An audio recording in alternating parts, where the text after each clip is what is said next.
يا أيها المزمل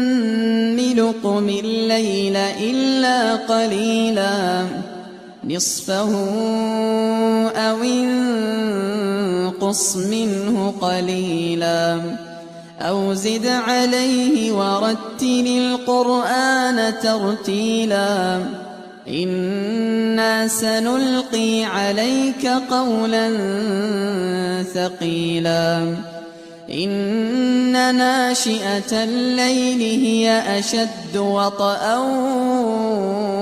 وأقوم قيلا إن لك في النهار سبحا طويلا واذكر اسم ربك وتبتل إليه تبتيلا رب المشرق والمغرب لا إله إلا هو فاتخذه وكيلا واصبر على ما يقولون واهجرهم هجرا جميلا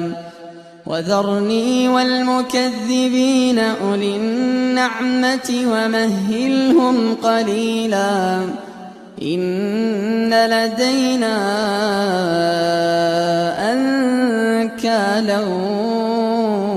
وجحيما وطعاما ذا غصة وعذابا أليما يوم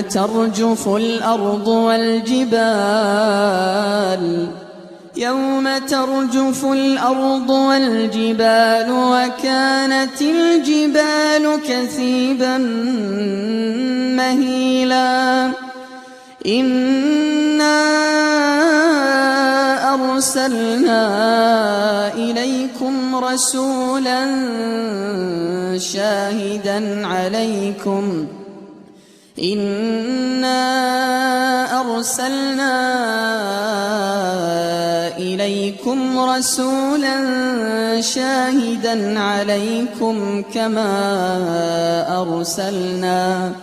كما أرسلنا إلى فرعون رسولا فعصى فرعون الرسول فأخذناه أخذا وبيلا فكيف تتقون إن كفرتم يوما يجعل الولدان شيبا السماء منفطر به كان وعده مفعولا إن هذه تذكرة فمن شاء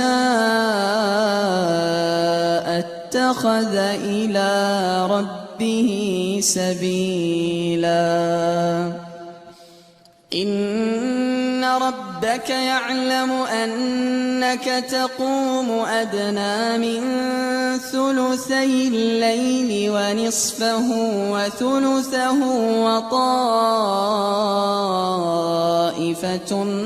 من الذين معك والله يقدر الليل والنهار علم أن لن تحصوه فتاب عليكم فاقرؤوا ما تيسر من القرآن علم أن سيكون منكم مرضى وآخرون يضربون في الأرض يبتغون من فضل الله وآخرون يقاتلون في سبيل الله فاقرؤوا ما تيسر منه وأقيموا الصلاة وآتوا الزكاة وأقرضوا الله قرضا حسنا وما تقدموا لأنفسكم من خير تجدوه عند الله هو خيرا وأعظم أجرا واستغفروا